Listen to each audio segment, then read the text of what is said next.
ఈది కుర్రోడు ఈ ఈదికొచ్చాడు నా సోకు చూసాడు కొమ్మగోల చేశాడు ఆ ఈది కుర్రోడు ఈ ఈదికొచ్చాడు నా సోకు చూసాడు కొమ్మగోల చేశాడు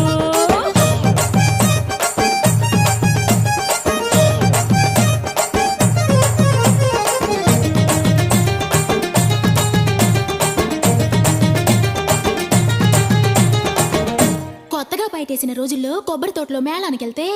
అక్కడ నన్ను చూసి ఓ కొంటి కుర్రాడు 16 పాపాని పేరేటన్నాడు ఉరకలు వేసే పాని ఊరేదన్నాడు మీ ఊరొత్తే ఇంటికి వచ్చే దారేదన్నాడు ఇంటికి వచ్చి నిన్నే పిలిచే వరసేదన్నాడు నా పేరు పారిజాతం మా ఊరు పెద్ద